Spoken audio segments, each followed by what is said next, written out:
Hay historias que el cine jamás se atrevió a contar.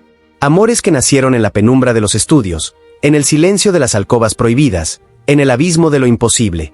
El cine de oro mexicano nos regaló rostros inmortales, películas que aún hoy nos quitan el aliento, pero también escondió secretos que desafiaron todas las leyes de la moral, del deseo y de lo socialmente permitido. Amores que la época condenó al silencio. Vínculos que la prensa susurraba entre líneas. Pasiones que ardieron en las sombras porque la luz del escándalo las habría destruido. ¿Sabías que la abuelita de México, Sara García, vivió durante décadas con una mujer que fue mucho más que su asistente? ¿O que María Félix confesó haber sentido un amor enfermizo por su propio hermano, un amor que terminó en tragedia y sangre? ¿Que Agustín Lara, el flaco de oro, se casó con la joven que había criado como su hija, y nadie supo si fue por amor o por conveniencia? Hoy te voy a revelar 6 amores prohibidos que marcaron para siempre la vida de las leyendas del cine mexicano. Historias reales, documentadas, pero enterradas por el peso del escándalo. Si este tipo de contenido te mueve algo en el pecho, suscríbete a Archivo Extra y activa la campanita. Porque aquí no contamos cuentos de hadas. Aquí desenterramos las verdades que el tiempo intentó sepultar. Ponte cómodo, apaga las luces y prepárate para descubrir lo que nunca debió salir a la luz. ¿Estás listo para entrar al archivo? Comencemos. Sara García. Cuando pronunciamos su nombre, todos vemos lo mismo. La abuelita de México. El rebozo negro. La voz dulce que nos arrullaba desde la pantalla. Sara García fue el símbolo maternal de toda una nación, la anciana perfecta que apareció en más de 150 películas del cine de oro mexicano. Junto a Pedro Infante, junto a Jorge Negrete, junto a todos los grandes, ella fue la constante, la protectora, el refugio. Pero detrás de esa imagen inmaculada, en el silencio de su casa, Sara García guardaba un secreto que la sociedad de su época jamás habría aceptado. Se llamaba Rosario González. Oficialmente, Rosario era su asistente, su ama de llaves, su compañera de vida cotidiana. Pero quienes conocían a Sara de cerca sabían que ese título no alcanzaba para describir lo que realmente unía a ambas mujeres. Vivieron juntas durante más de 60 años. Compartieron casa, compartieron viajes, compartieron una intimidad que Sara jamás intentó esconder, aunque tampoco pudo nombrar abiertamente. «Ya me voy porque me voy a echar un rosario», solía decir Sara en tono de broma cuando dejaba alguna reunión. Y todos reían. Pero los que sabían entendían que detrás de esa frase había mucho más que humor. Había una declaración de amor encriptada en palabras cotidianas. Sara estuvo casada una vez, brevemente, en su juventud. Tuvo una hija. Enviudó. Y nunca volvió a casarse. Cuando le preguntaban por qué, respondía con evasivas elegantes. Pero la verdad era simple, su corazón ya tenía dueña. En aquellos años, vivir abiertamente una relación entre dos mujeres era impensable. La sociedad mexicana de los años 40 y 50 no perdonaba las desviaciones de la norma.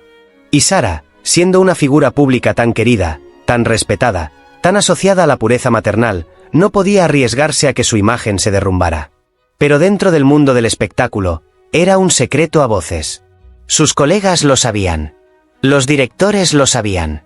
La prensa lo intuía pero jamás lo publicó, porque destruir a Sara García habría sido como destruir un monumento nacional. Cuando Sara murió en 1980, Rosario quedó devastada. La mujer que durante décadas fue su compañera, su confidente, quizás su amor, ahora solo era una nota al pie en los obituarios. Le sobrevive su asistente Rosario González, decían los periódicos. Pero para Sara, Rosario fue mucho más que eso. ¿Fue amor?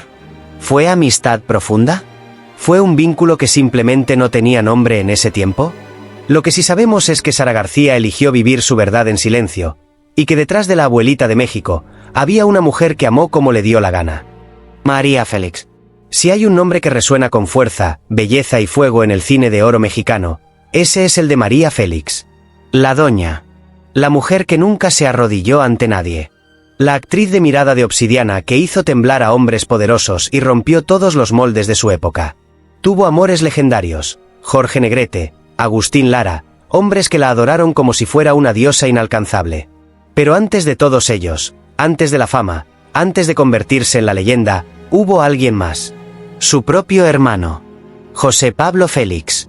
María lo confesó años después, sin vergüenza pero con dolor. Siendo niña, estuvo enamorada de Pablo.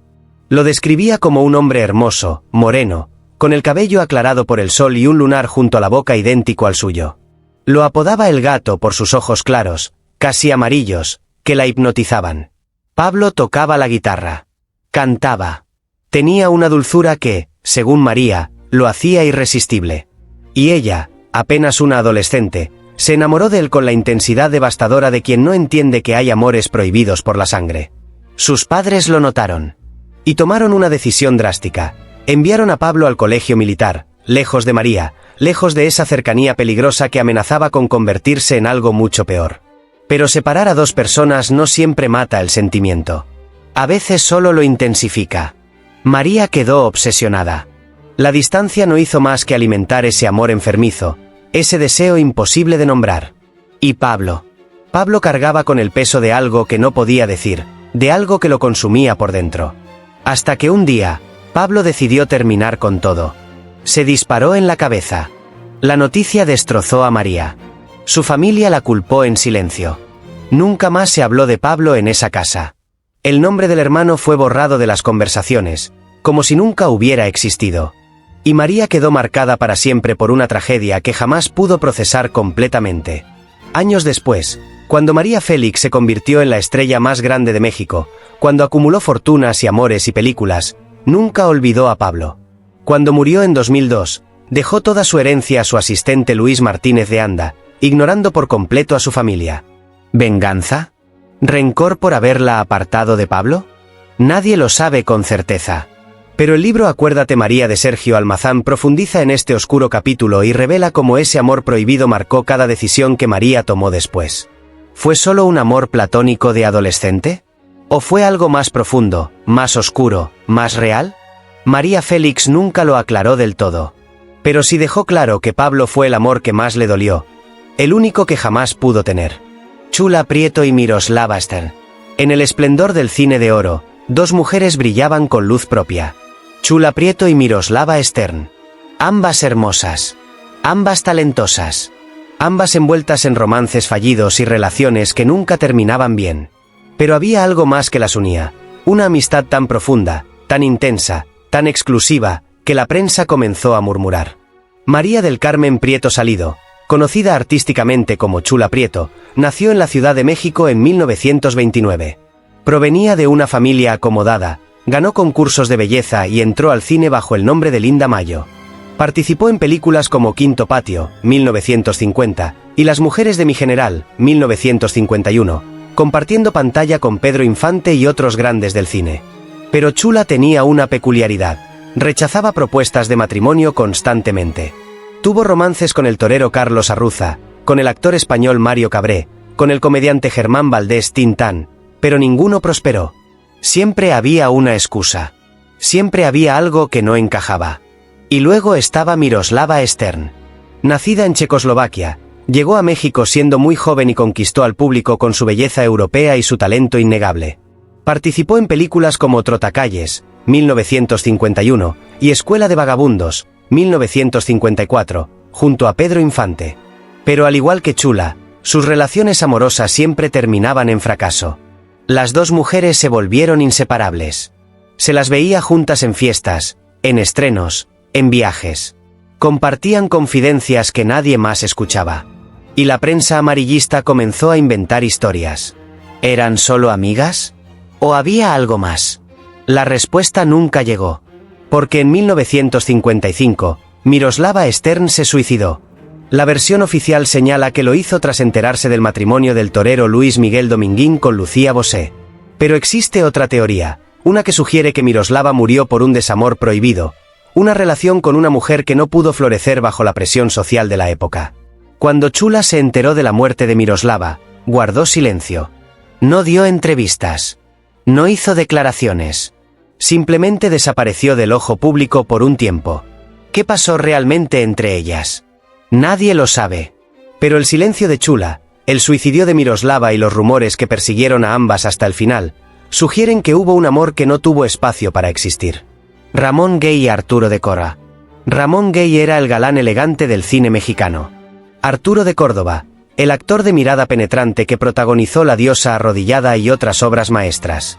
Ambos eran símbolos de masculinidad. Ambos eran admirados por el público. Ambos estaban casados. Pero en secreto, compartían algo que la sociedad de su época jamás habría perdonado. Los rumores comenzaron mucho antes de que nadie se atreviera a confirmarlos. Trabajaron juntos en varios proyectos y su cercanía en el set llamaba la atención. Una amistad que parecía demasiado intensa. Miradas que duraban un segundo más de lo normal. Gestos que delataban algo más profundo. Pero todo explotó en 1960, cuando Ramón Gay fue asesinado. El exesposo de la actriz Evangelina Elizondo lo mató de un disparo. Y en el funeral de Ramón, algo inesperado sucedió. Arturo de Córdoba llegó al velorio. Se acercó al ataúd. Y se quedó ahí, recargado sobre la madera, llorando desconsoladamente durante varios minutos. La prensa lo documentó. Los fotógrafos capturaron ese momento. Y las columnas de chismes comenzaron a escribir lo que todos habían sospechado pero nadie había dicho en voz alta. Años después, Rafael Pérez Gay, sobrino de Ramón, confirmó lo que era un secreto a voces. Ramón Gay y Arturo de Córdoba mantenían una relación amorosa. En su libro Nos acompañan los muertos, Rafael escribió: pasó mucho tiempo antes de que yo me enterara que Ramón Gay y Arturo de Córdoba mantenían en secreto un amor de pasiones turbulentas y fidelidades inquebrantables. El investigador de la Universidad de California, Sergio de la Mora, también afirmó que ambos actores eran homosexuales y que su relación fue real, intensa y cuidadosamente oculta. En una época donde ser homosexual significaba la destrucción de tu carrera, del respeto social, de tu vida entera. Ramón y Arturo vivieron su amor en las sombras. Y cuando Ramón murió, Arturo no pudo contenerse. Su dolor fue tan grande que traicionó el secreto que habían guardado durante años. Ese llanto en el funeral fue la confesión más honesta que Arturo de Córdoba pudo hacer. Agustín Lara y Rocío Durán. Agustín Lara, el Flaco de Oro, el poeta de la música romántica mexicana. El hombre que le cantó a María Félix, que compuso solamente una vez, Granada, María Bonita. El compositor más grande de su generación. Pero en 1964, Agustín Lara protagonizó uno de los escándalos más grandes de su vida. Se casó con Rocío Durán. Y Rocío no era cualquier mujer. Era la joven que él y María Félix habían adoptado años atrás cuando era solo una niña. Durante años, Rocío llamó papá a Agustín Lara. Creció en su casa. Fue parte de su familia. Y cuando Lara y María Félix se divorciaron en 1958, Rocío se quedó cerca de Agustín. 6 años después, en 1964, Lara tenía 67 años. Rocío tenía 23. Una diferencia de 44 años. Y se casaron. La noticia escandalizó a México entero. ¿Cómo era posible que un hombre se casara con quien había sido su hija adoptiva? Las críticas fueron feroces. Los medios lo destrozaron. La sociedad lo juzgó duramente. Pero Agustín Lara y Rocío Durán siguieron adelante. Rocío siempre defendió su decisión. En entrevistas posteriores, aseguró que se casó con Agustín por gratitud, para cuidarlo en sus últimos años. Dijo que él la había protegido cuando era niña, y que ahora le tocaba a ella protegerlo a él. ¿Pero fue realmente amor? Algunos aseguran que Lara se casó con Rocío simplemente para asegurar que ella heredara sus bienes sin complicaciones legales. Otros defienden que, a pesar de la polémica, el vínculo entre ambos fue auténtico. Las fotografías de la boda muestran a Rocío sonriente junto a un Agustín Lara envejecido, delgado, con la mirada cansada. Y cuando Lara murió en 1970, Rocío quedó como heredera de su legado. ¿Fue amor verdadero? ¿Fue un acuerdo? ¿Fue gratitud transformada en matrimonio? La respuesta murió con ellos. Pedro Infante y Lupita Torrentera. Pedro Infante, el ídolo inmortal. El hombre que México amó más que a nadie. El actor. El cantante. El símbolo de la masculinidad mexicana. Pero detrás de esa imagen perfecta, Pedro Infante fue también un hombre de pasiones desbordadas y amores complicados. En 1945, Pedro conoció a Lupita Torrentera. Ella tenía apenas 14 años. Lupita era bailarina, hermosa, llena de vida. Y Pedro, ya una estrella consolidada, quedó fascinado con ella. Comenzó a cortejarla con regalos, con notas escritas a mano donde le decía: «Chaparrita, eres muy bonita, te mando muchos besos». La madre de Lupita, Margarita Buelot, estaba alarmada. Conocía la fama de mujeriego de Pedro Infante. Sabía que su hija era demasiado joven. Intentó por todos los medios impedir esa relación. Pero Pedro era encantador, paciente, caballeroso. Poco a poco se ganó la confianza de la familia Torrentera. Y así comenzó un romance que duraría 6 años. Pero había un problema. Pedro Infante ya estaba casado. En 1939, Pedro se había casado con María Luisa León, una mujer 8 años mayor que él, quien lo había acompañado en sus años de pobreza y lucha. María Luisa fue quien estuvo a su lado cuando Pedro no era nadie, cuando pasaban hambre, cuando el futuro era incierto. Lupita no lo sabía. Cuando finalmente descubrió la verdad, su mundo se derrumbó. Su madre, furiosa por el engaño, incluso intentó incendiar la casa de Infante en un acto de desesperación. Lupita, ciega de rabia y dolor, fue a enfrentar a Pedro. Y ahí, en su propia casa, se encontró cara a cara con María Luisa León, quien ya sabía de la relación extramarital de su esposo. La relación entre Pedro y Lupita terminó en ese momento. Pero el daño ya estaba hecho. Lupita quedó marcada para siempre por un amor que comenzó con promesas y terminó en traición. Pedro Infante siguió su vida. Tuvo más romances. Se involucró con Irma Dorantes, con quien pasó sus últimos años antes de morir en 1957. Pero Lupita Torrentera nunca olvidó al hombre que la enamoró cuando tenía 14 años. En 2025, Lupita falleció a los 93 años, llevándose consigo los recuerdos de ese amor prohibido que la marcó para siempre.